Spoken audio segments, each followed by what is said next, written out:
Hi Joe, hi Morgan.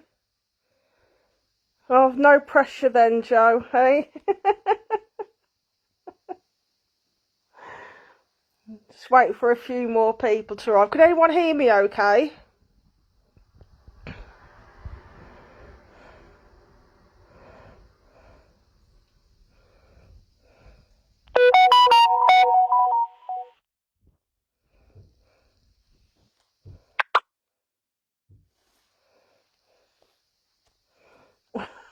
Yeah, thanks, Joe. Well, I've got all my notes written down, so hopefully I've remembered everything. But, well, we'll see.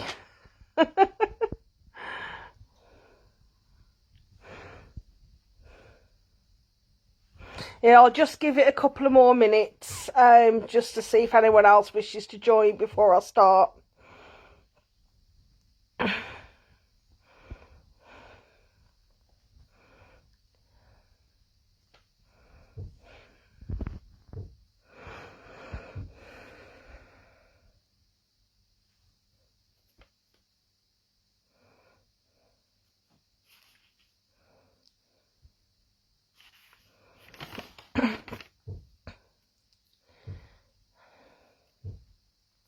Yeah, I will apologise in advance. I am a little bit nervous, I'm not going to lie.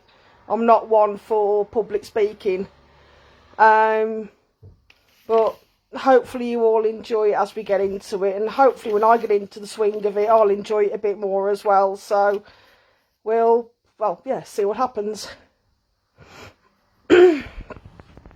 Oh.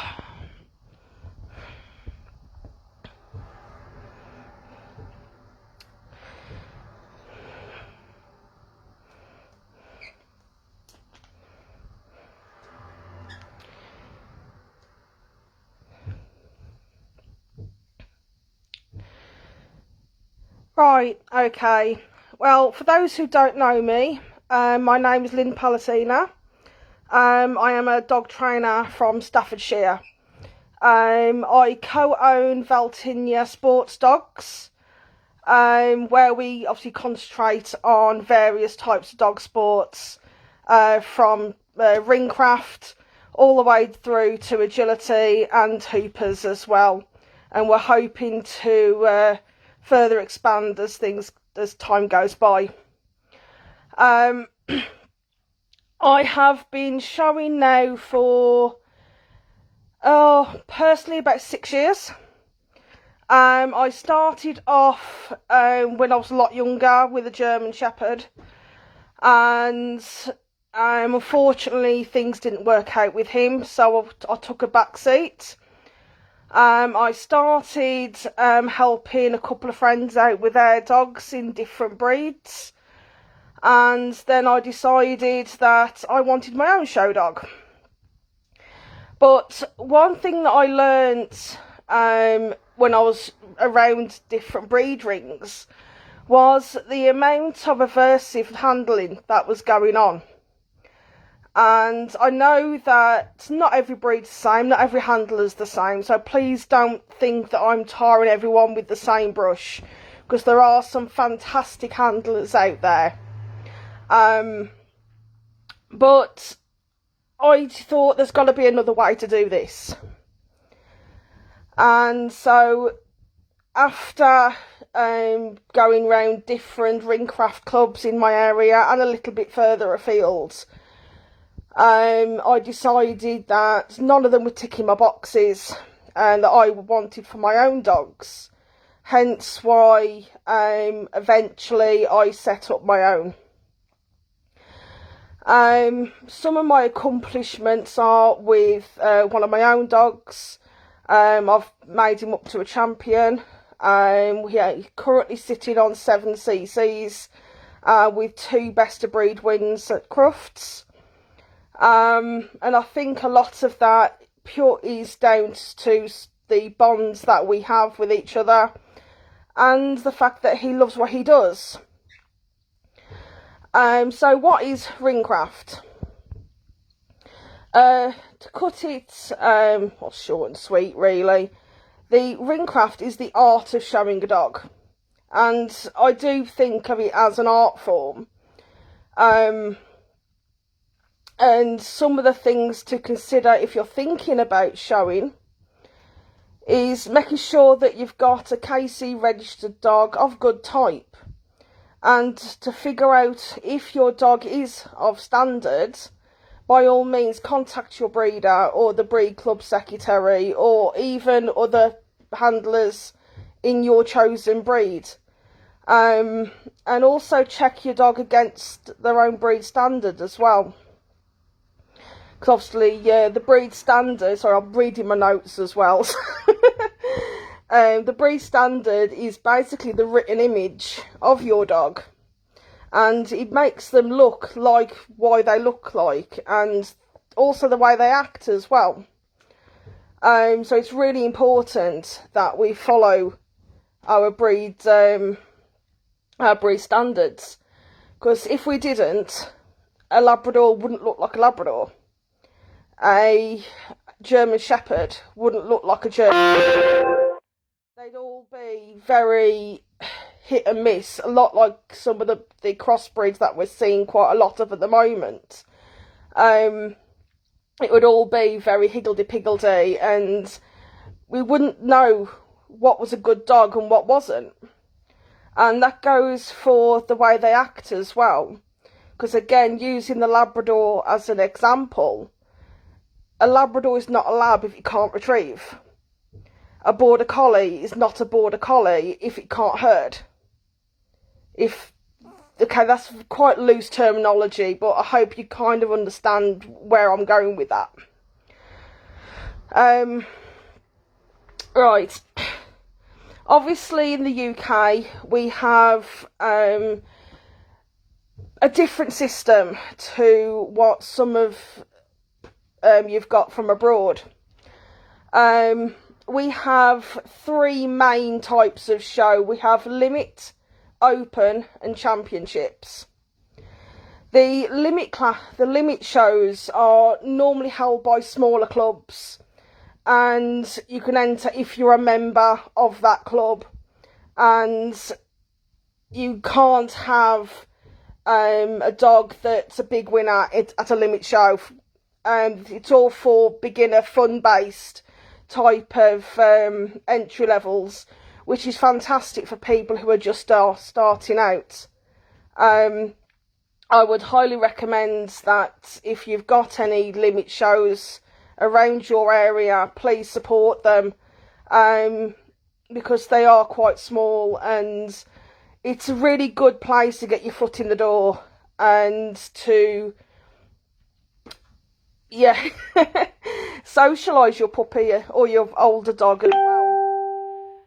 The open shows they're open to everybody, whether you've got a championship big winning show dog or a puppy that's just ready to come out.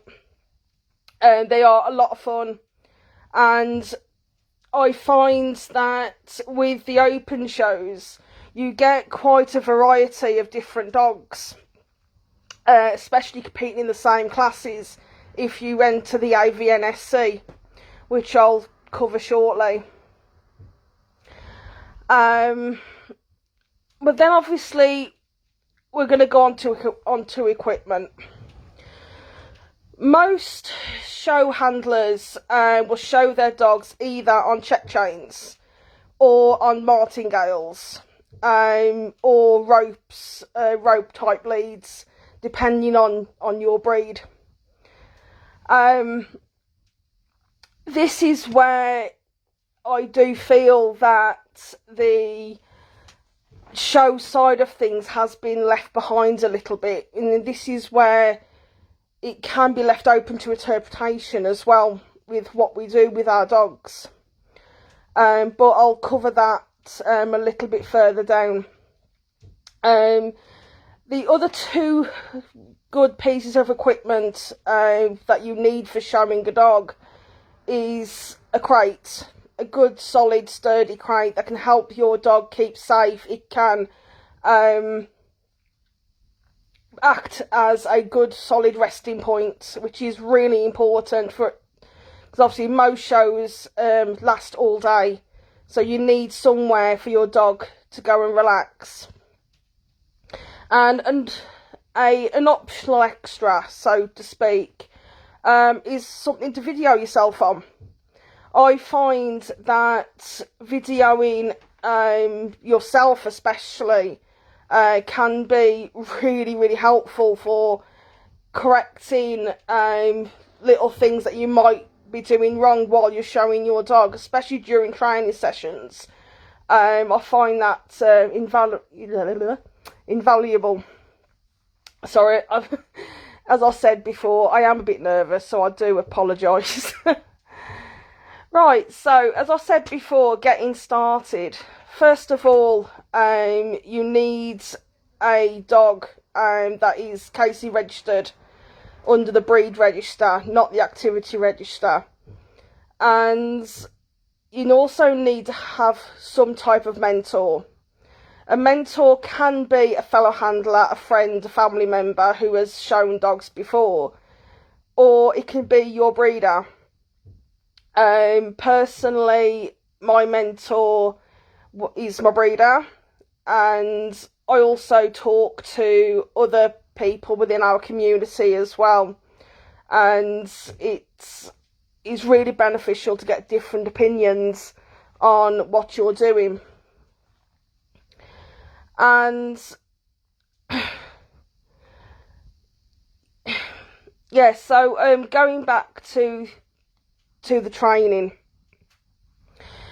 I start training my dogs as soon as they come to me, normally 8 weeks, maybe 12 at the most, and all of my show training is done off lead, especially at the start, because I want to make sure that that chain or that half check that goes on my dogs for the show ring is one of the last thing that goes on, because I don't want them to have that negative association with the sensation of it pulling tight.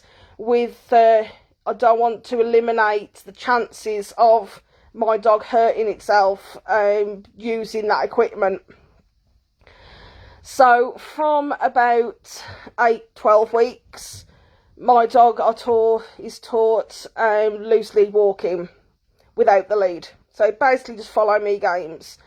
I use a lot of positive reinforcement. I use jackpot rewards. I use toys. I use whatever my dog likes. It's really important that your dog enjoys what it's doing. And I will go through the mechanics of the show with my puppy.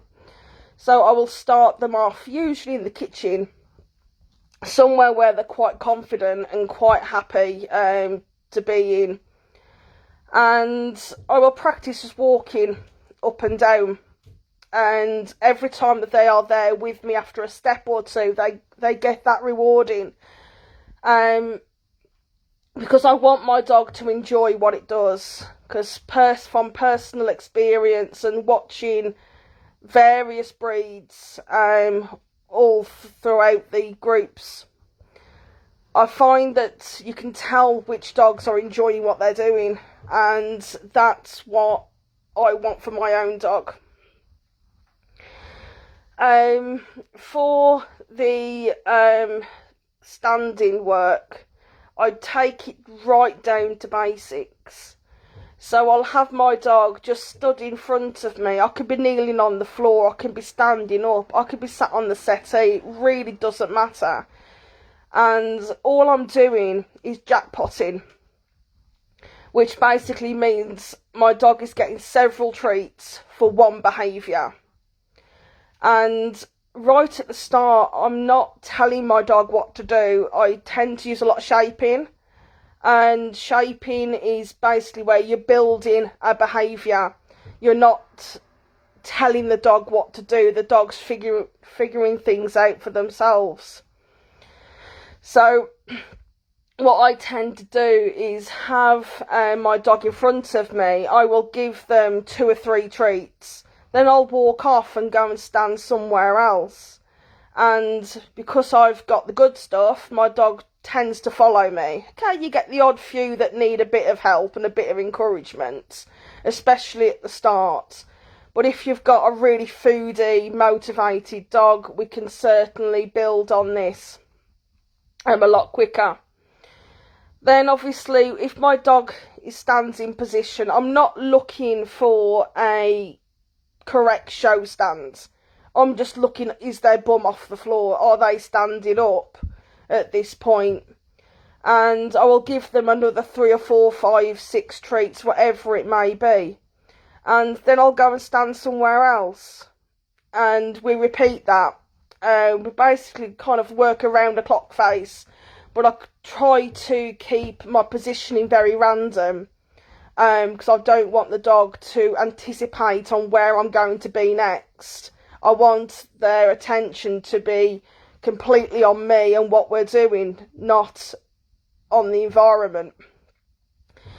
Once we have worked through that and we have built up a little understanding, i.e. in the kitchen, I will then take it elsewhere.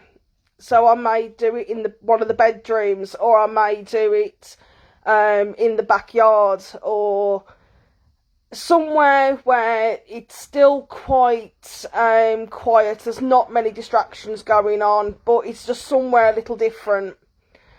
And we'll work the same thing there. When I come to start taking my dogs out and we're practicing outside the home, again, I still don't put a show lead on my dogs. They will either work on a harness and long line or at the very least a just normal flat collar and lead.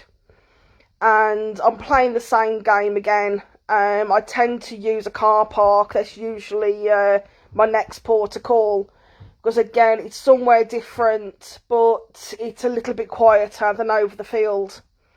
And then I start to increase the number of distractions. So with my current puppy at the moment, we are still on the car park phase, purely because with COVID, unfortunately, I've not got the level of distractions that I'm currently looking at building. But hopefully when things start coming out of lockdown and things start to be getting a bit more normal, we can look at the next phase. So as I was saying, once my dog has got a good understanding in that you come and stand in front of me when I'm walking around, I will then go right back to my kitchen again. And I will start adding that command in. And I'll start building a little bit of duration for that stand. Again, I'm still not looking for an absolute precise show stand. I'm just looking, is my dog's bum up? And how I build duration is by purely just sporadically giving them a treat. So, for argument's sake, I will say to my dog, come front, stand, I'll give them a treat. I'll count to 1, 1.5 into my head, and if they're still standing, they'll have another one. And over time, I slowly build up to the fact that I'm not then feeding them constantly. And obviously with the treats, I do use portions of their dog food, because obviously I don't want big fat dogs at the end of it, obviously. So yeah, just use what you've got. And after my dog has got an understanding of what stand is, I will then take it from the kitchen back onto the backyard garden, upstairs, or living room, or just another room or another environment. And I'll start that process again in the new environment. So I'll start back off at 1.5 seconds, and I'll slowly build up till 10-15 seconds for them to hold that stand. But again, I do it really slowly because I don't want to test them. I just want them to build up that stamina for standing still as well. And that leads on to my next point, which is trick training. I do believe that there are certain aspects of trick training that can be very, very helpful for showing dogs in the ring. The first one being is building core strength. Because a dog that has got a good solid core will move better, it will stand better, it'll also have the sorry, my mind's gone again. It has the stamina to keep on that position. And with your dog's movement, a dog's got a really nice strong core, can almost correct any handler errors that you may give your dog. So if you walk slightly out of line, if your dog has got a nice strong solid core, it can certainly help keep your dog nice and straight, even though you may not be, which, to be fair, has been a saving grace of mine a couple of times. And for building the dog's core, the two main tricks that I teach them is a stretch or a bow, or a sit pretty.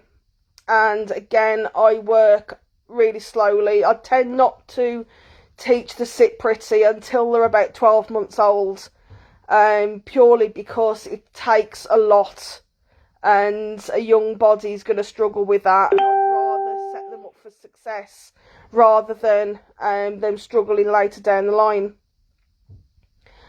And obviously, again, with the bow, I tend to start teaching bow from around 5 months.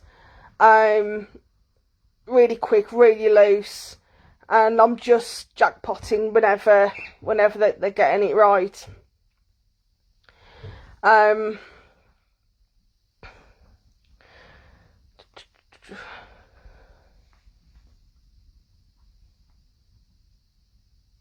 Yeah, Jay, I do use stands for a lot of different scenarios. The vet is a big one. My second one is for drying the dog off after a bath, or even if they come back from a muddy walk. Having your dog to be able to stand still and allow you to dry them can be really helpful. So even for pet dogs that are not looking at going in the show ring, a stand can be very, very beneficial. Then obviously we're on to the table. Obviously not all dogs are table dogs. A lot of the big dogs are showing on the floor.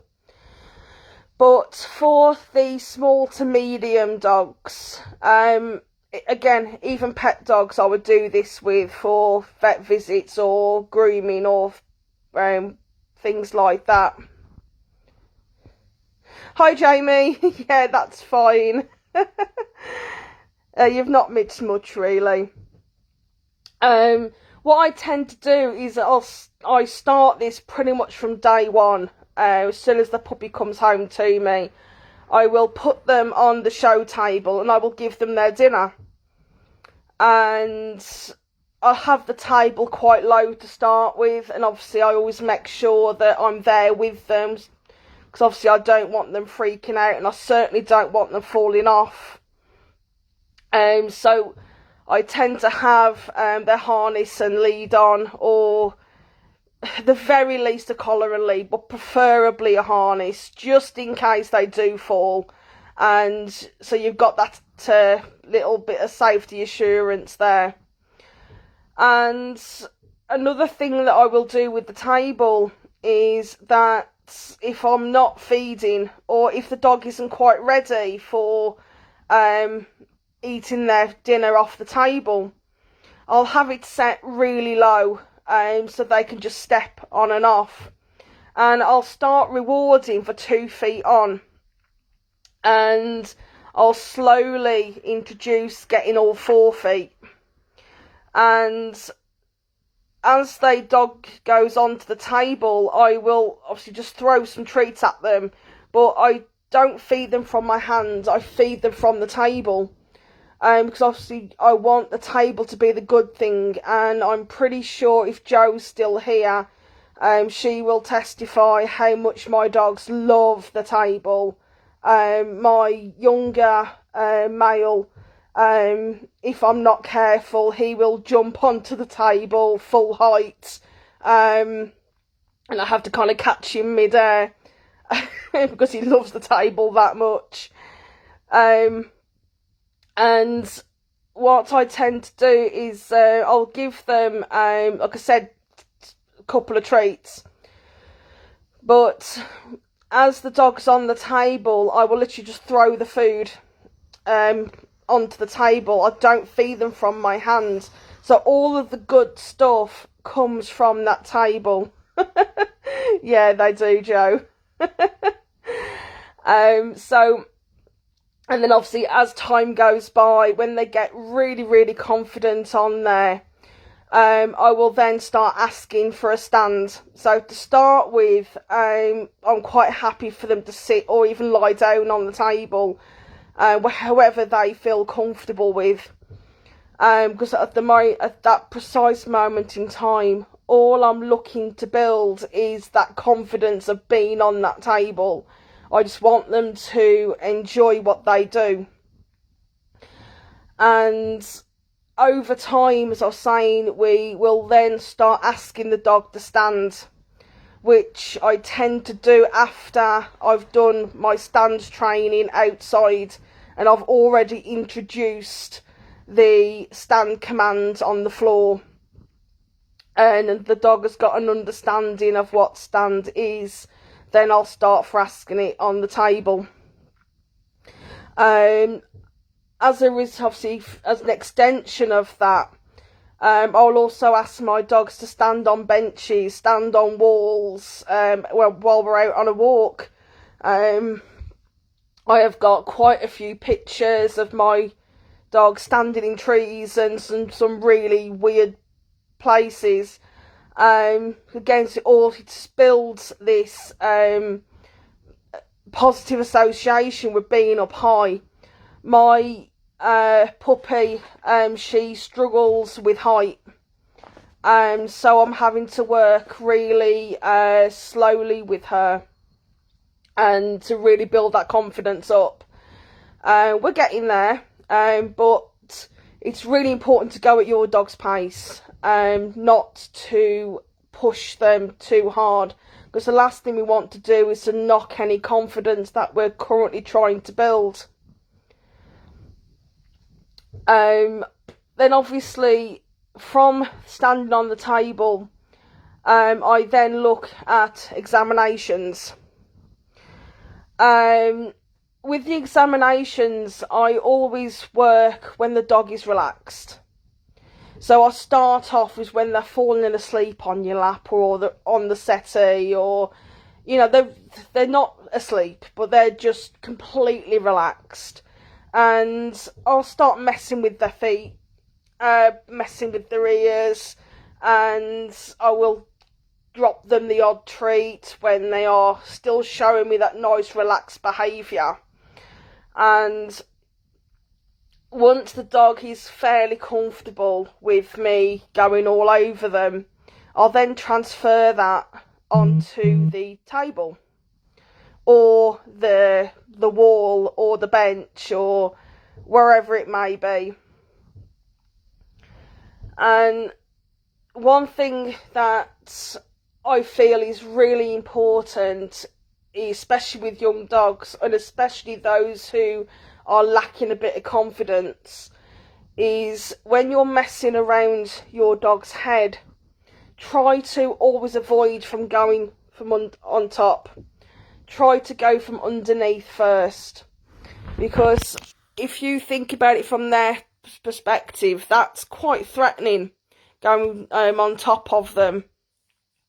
So when I'm checking my dog's teeth, I will first teach them a chin rest. So I'll get this is the dog's mouth here.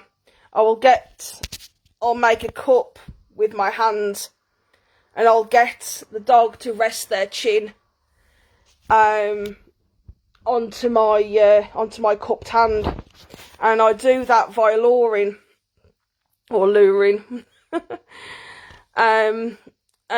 Clicker training as well is actually quite good for that, and it helps stabilise the dog as well, which I'll get to in a little bit.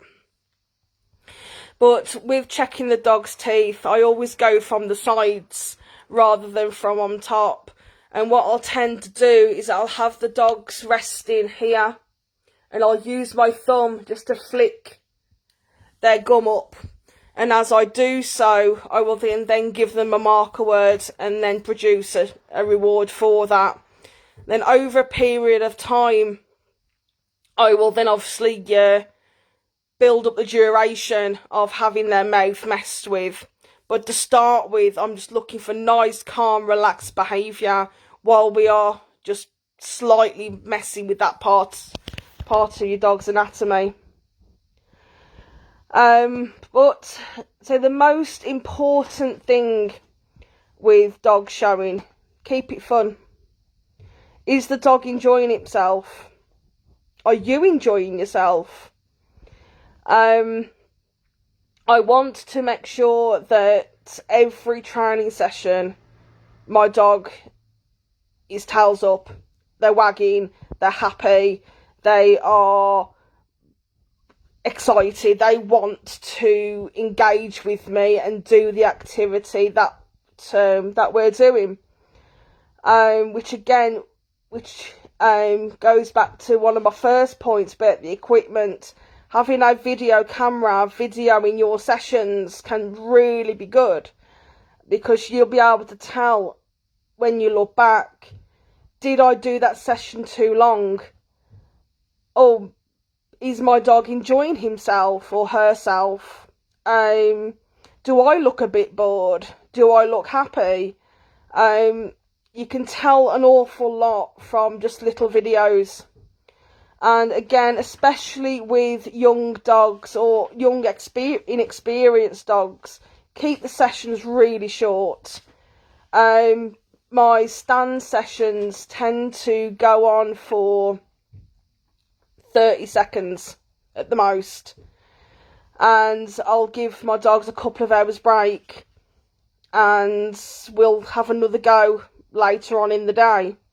I want to keep them fresh. I want them to thoroughly enjoy what we're doing, and I don't want them to go stale,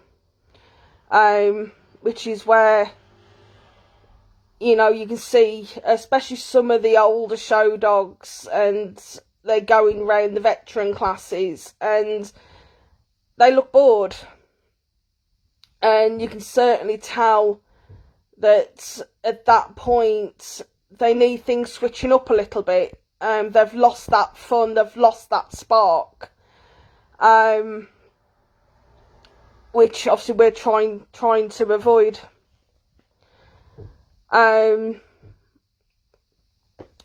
Another good point that I've got down here is it's really important when you are at a show to correctly warm your dog up and to cool them down afterwards. By warming them up, it can be just something as simple as taking them a little potter before they enter the ring. But for those dogs who needs that little bit of help and oomph, shall we say, I tend to do a lot of trick training ringside. I'll practice my sit pretties, I'll practice my bows or stretches. Another good trick which I forgot about as well is spin and twisting on the spot, so turning full circle. And I also use target training as well, which I forgot to mention. I should have read my notes first, shouldn't I? So if it's just really quickly going back over the trick training again. One thing that I find so beneficial, especially with the smaller dogs, is them to be able to almost turn on a sixpence and level themselves back out again. And I do that with the help of balance boards and frisbees. So I'll teach my dog to stand on a frisbee, and we will work around moving the dog around the frisbee with its two front feet touching it at all times, because I want to teach them that little bit of rear end awareness. I want them to know where their back feet are. Another good exercise is calvettes. That can really help a lazy mover to pick their feet up if your dog's struggling with that. Well, obviously going back to the turns, that if or even with a larger dog, if you've got a dog that knows where their back end is, and you're in a ring that's quite small, and you haven't got that time to correct your dog quickly enough, having a dog that knows where its feet are can almost eliminate any handler errors as you're turning that corner to come back to the judge on your up and down, or even a triangle, to be honest with you. And again, that comes into effect with the with having a strong core.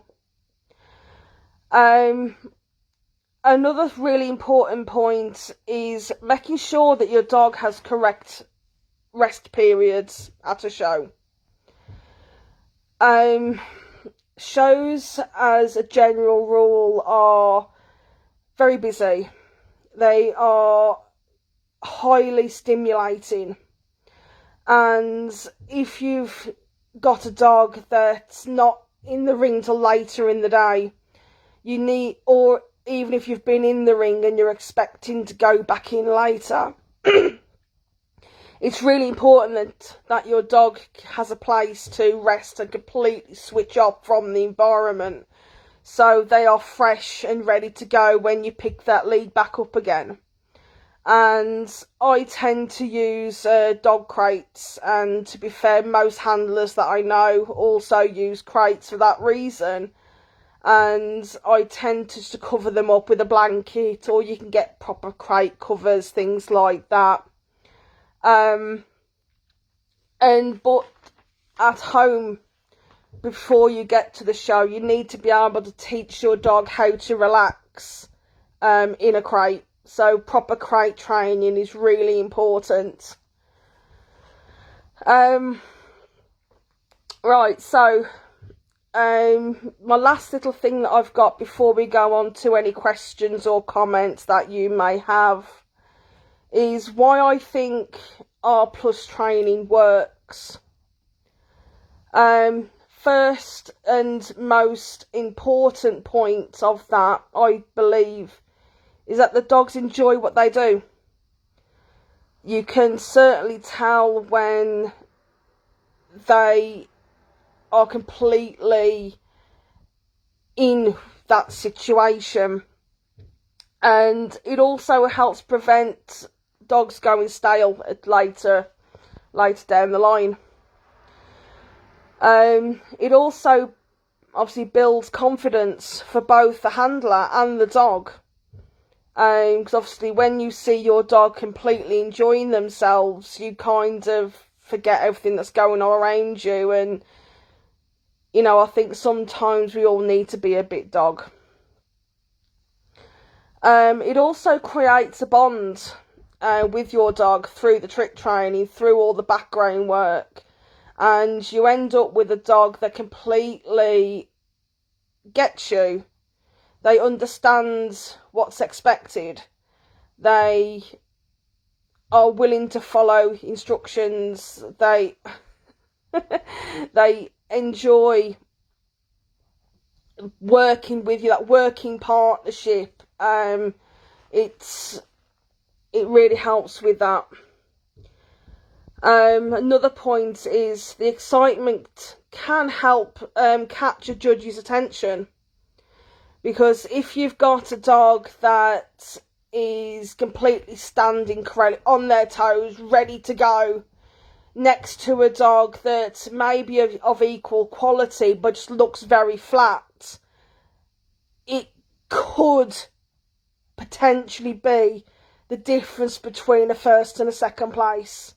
Obviously, it all depends on what the judge prefers, obviously, but it could certainly help.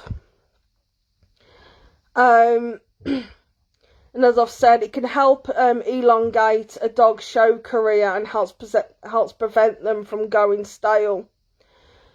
And it could also help prevent anxiety, again, for both the handler and the dog. As I said when I very first started this call, I suffer with anxiety. I've never really hidden that fact.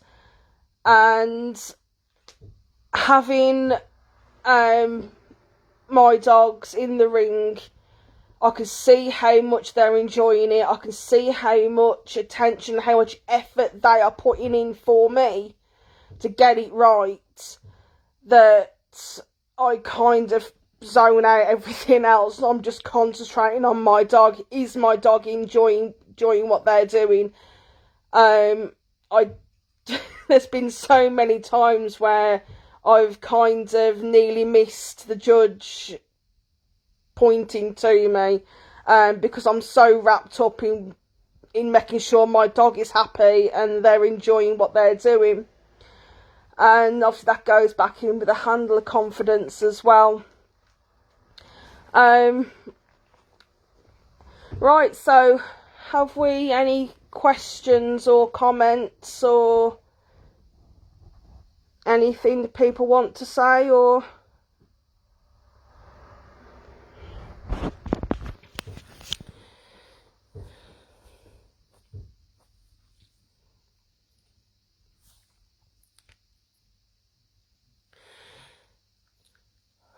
no, but obviously, so with the equipment, I tend not to put a chain or a half check on my dogs until they fully understand that they do not pull on that lead, that they do walk with me.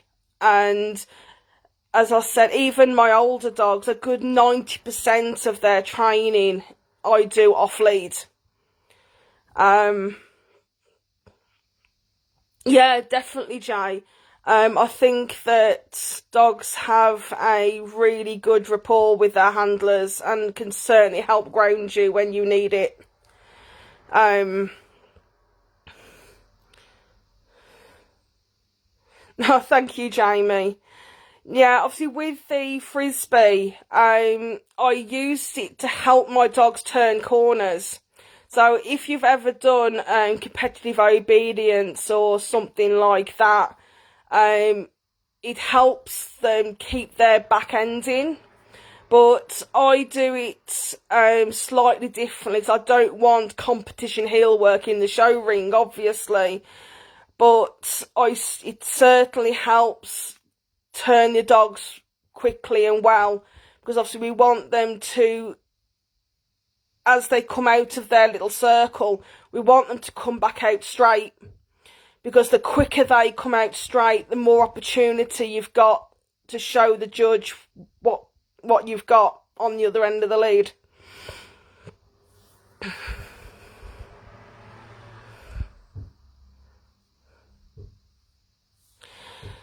But obviously, with the equipment, I do feel that things are going to be difficult to change. Because unfortunately, you can never show a dog on a harness. Because the harness would hide all of your dog's movement, and it'll interrupt the dog's shape.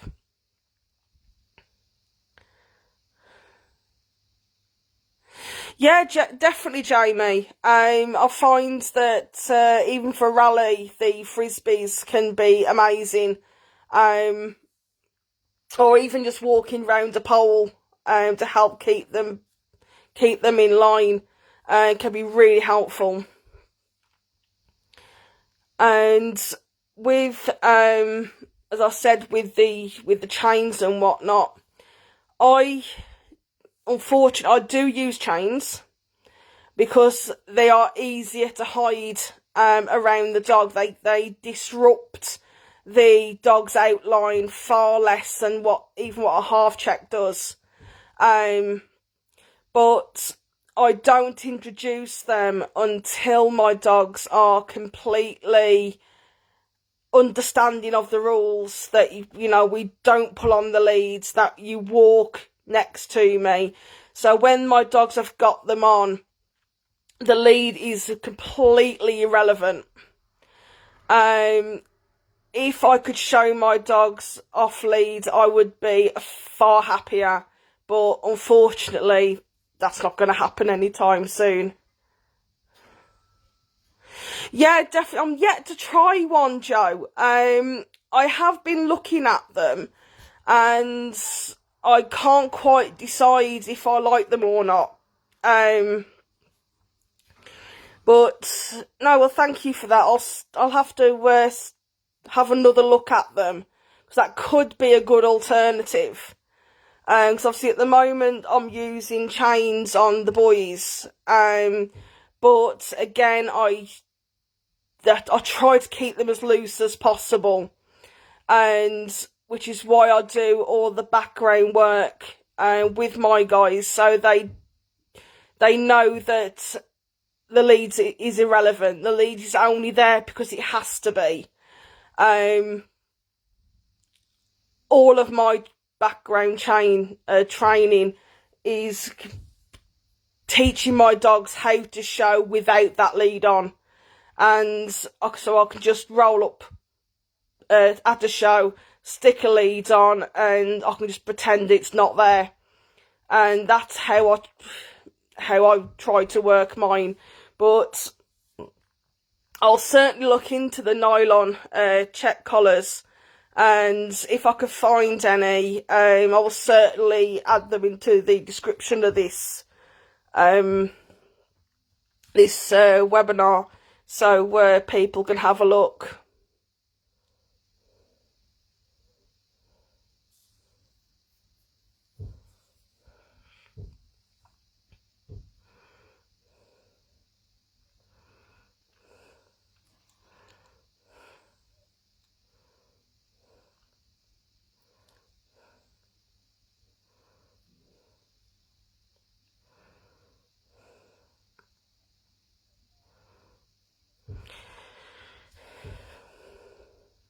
Has anyone got anything else?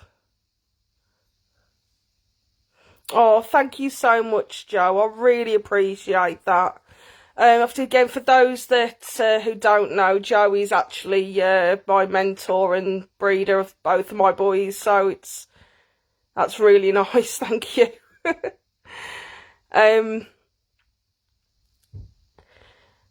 But obviously, when you go out looking for Ringcraft classes, don't be afraid to go and watch a few first. Certainly speak to other members of that club. How are they finding it? What sort of methods do they use?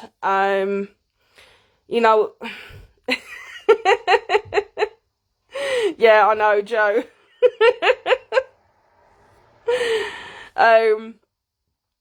you know, do your research is what I'm trying to say.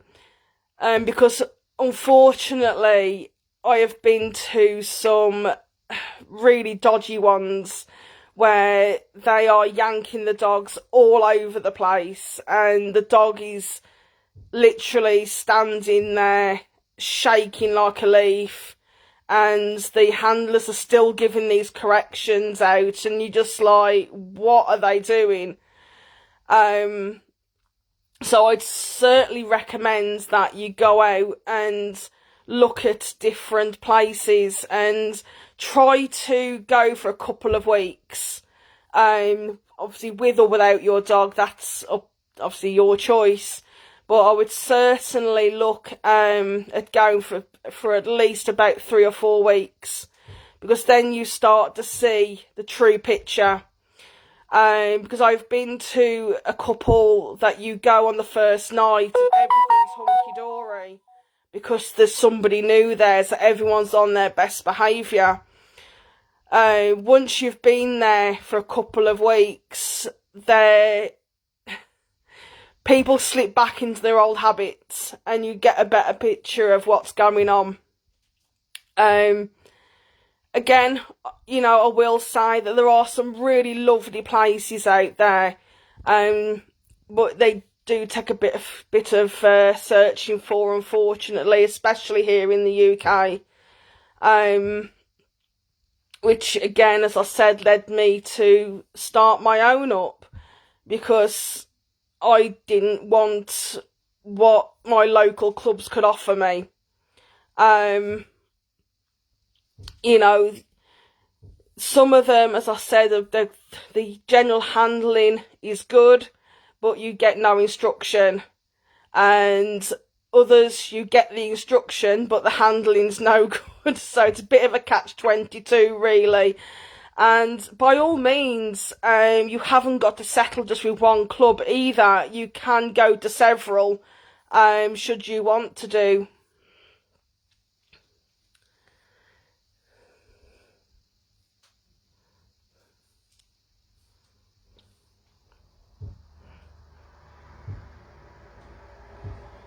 Yes, definitely, Joe. That I must admit, that was one thing I was trying to remember earlier and I completely forgot about. Yeah, having a large mirror set up in front of your table, or even stood on the floor, and if you stack your dog in front of the mirror, you can see what the judge sees.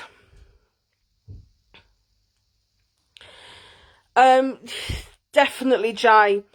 I have noticed that more of the aversives seem to be in the bigger working breeds,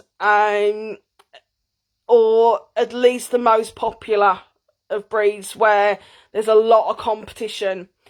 I can't speak for obviously all breeds, but I can say that in my own, the vast majority, if not all of them, do treat their dogs with care and kindness. I've not really seen any that have been have strung the dog up, so to speak. But that's, we are quite a small breed, and obviously we all know each other quite well. But certainly in the bigger breeds and in the working type breeds, it does seem to be a lot more common to use aversives.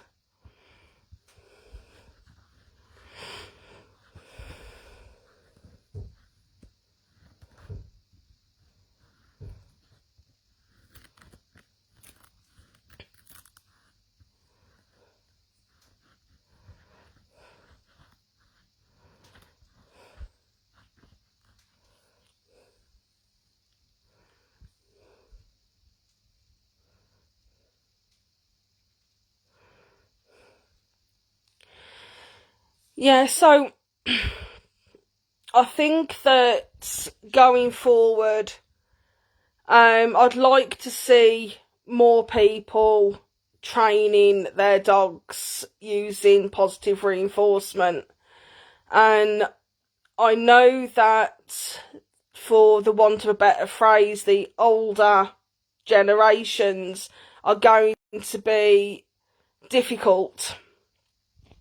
But certainly we need more new people coming into the sport. And it's with those people that we can look at educating them in a better way and show them there's a better way of doing things. And hopefully over time we can phase the aversives out. Hi Sarah, yes, I've got Swedish Valhunds, yeah. Thank you.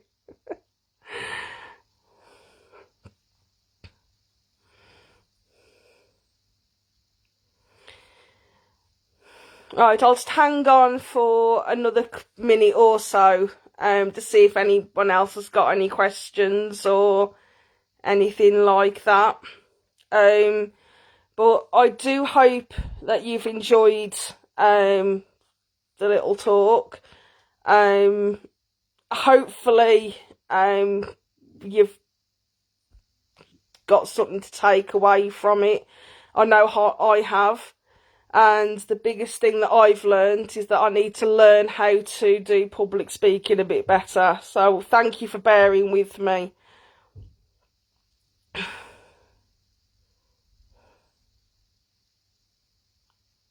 No, definitely. And that's one thing that I didn't cover, Joe, was the placing of treats while actually being shown. Because, as you've rightly said, the last thing that we want is to have a dog that the judge is trying to check the dog's teeth and the dog's trying to eat a big piece of liver as well.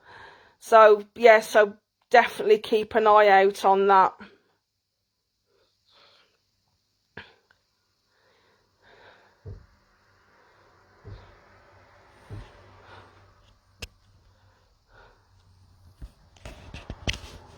No, definitely, Jay. You know, I've got a Belgian Malinois at home as well.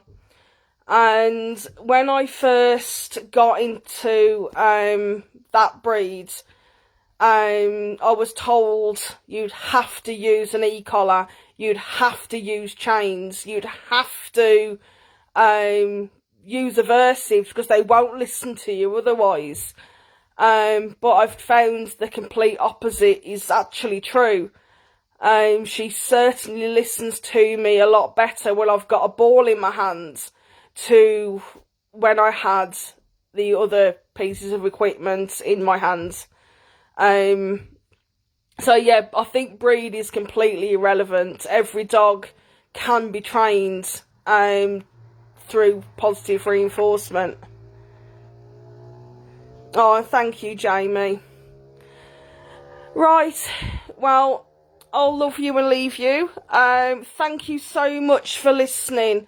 I've really enjoyed it and I hope you have too, and I look forward to watching some of the other webinars that have been going on. So thank you very much. Bye.